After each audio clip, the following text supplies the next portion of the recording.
Not only is he the managing director of Draper Dragon Fund and partner of Draper Associates, now Andrew is also the CEO of Draper U. And alongside Andrew, we also have the dynamic Miss Mareme Dieng. She's the head of partnerships and international relations at Draper U.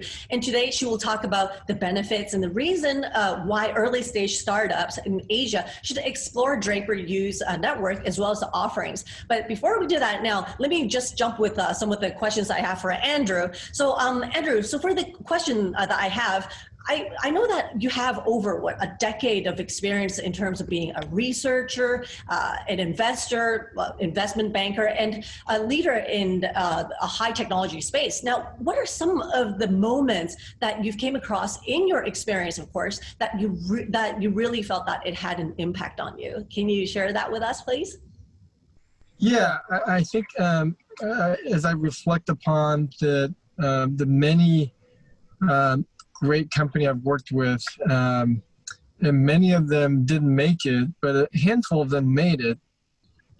And the one thing, that one common thread that is being shared amongst all these companies is really that a lot of these great companies have all at one time been on the brink of either great success or big disasters.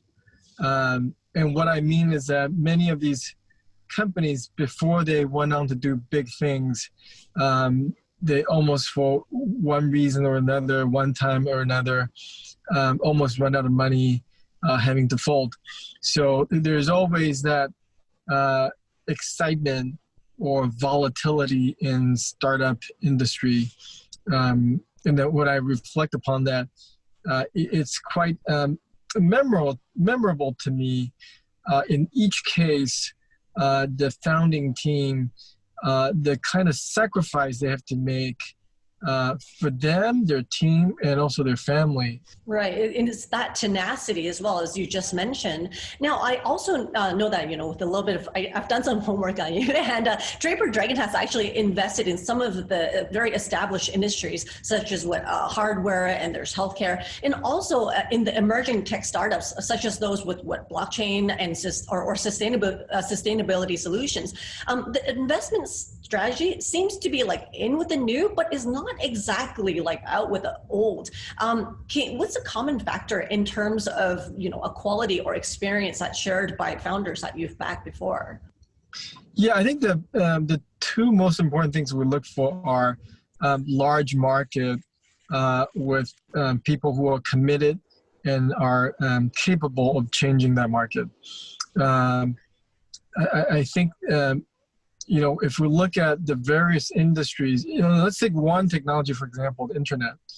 The internet became available about 30 years ago, and it has changed the communication, the retail, entertainment, industrial, corporate software, productivity, information sharing, most recently financial services. That's one technology. And it continues to change different sectors. And we think basically the next sector that gets changed is going to be healthcare, government services, education. So that one common thread I think we look for is really markets or industries that are primed for transformation, right? And oftentimes what that means in those names in those sectors I rattle off, you could tell the ones that have been transformed are less regulated, right? Communication, entertainment, retail. These industries are typically not regulated, but the ones that are regulated, such as healthcare, such as financial services, such as education. So we believe if you take a horizontal technology like internet, you can actually deterministically predict which industry is next that gets transformed. Now, if you take the same horizontal technology, the blockchain, and you say, well, which industry is that going to transform, right? It's pretty interesting to predict. It could be the finance industry, which I think it's native to blockchain, but at the same time, it's heavily regulated. So technically, it should be the first one that gets transformed. But in reality, it may be one of the second or third or fourth. But if you look at logistics, completely unregulated, it's not native to blockchain, but it's not regulated, so it may be one of the first ones to adopt. So when we think about which technology market sector to pick, it's really, there are many different considerations. Wow. Yeah. And how, when you just mentioned that, like, when you look in like horizontally, maybe there is a more predictable correlation. Now that makes me wonder, because I know Draper Dragon's actually interested in companies that takes both the Silicon Valley as well as the China kind of like direction and approach. Now, right. What is it about these two locations that drives such a strategic focus that's from Draper Dragon? Can you tell us a bit about that as well? I started Draper Dragon with my partners in 2005. And at the time, we thought this is a, interesting investment thesis. And the thesis at the time was very simple. It was simply taking US technology and then apply that to the Chinese market, right? Very simple idea. So we like that thesis. We think these are two of the largest economy in the world.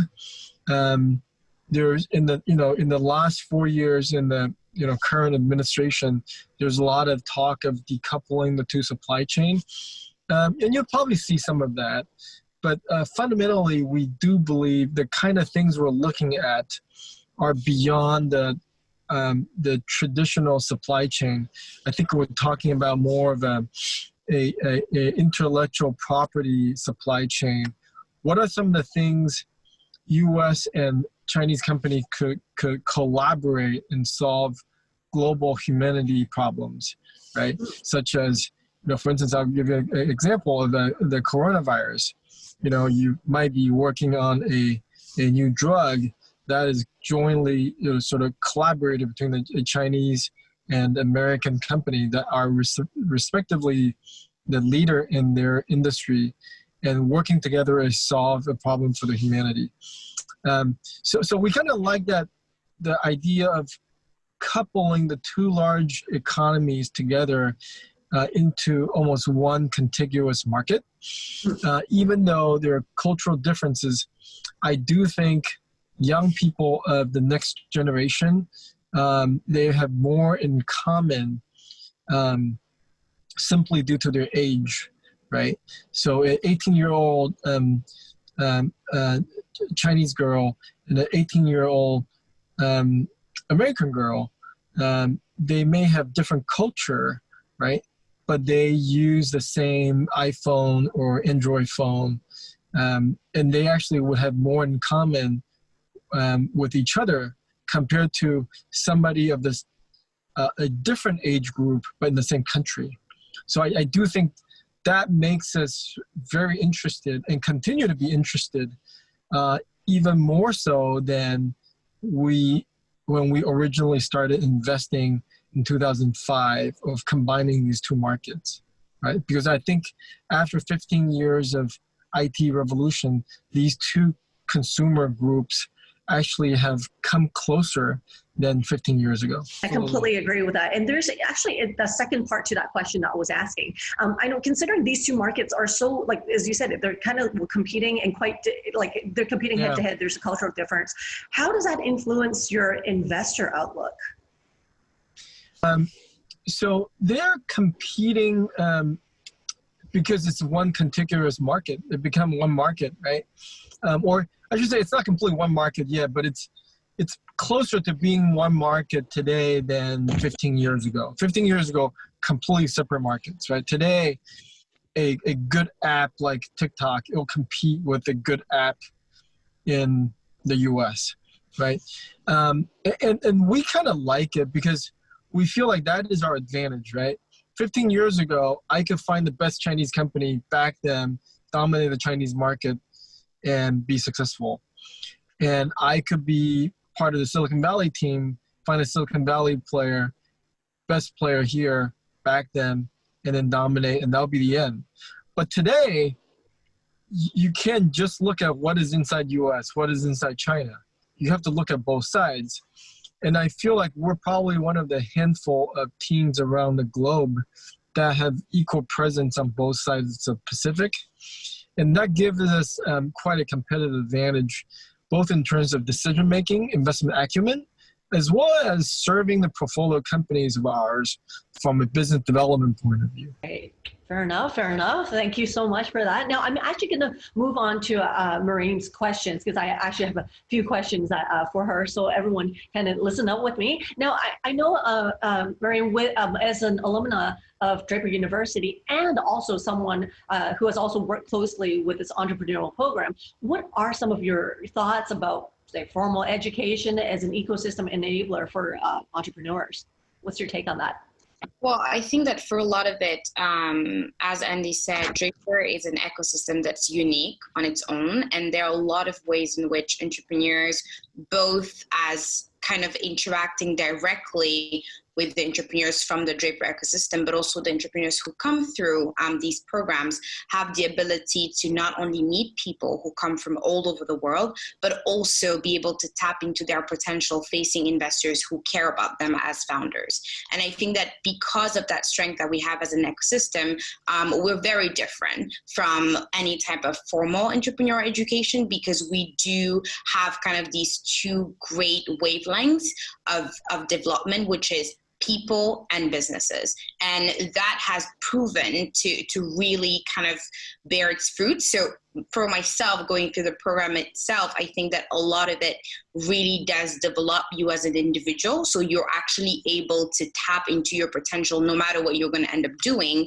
And it allows you to fail fast. So know if this is something that you want to do or not, and get the resources that you need if it's something that you actually want to go forward with.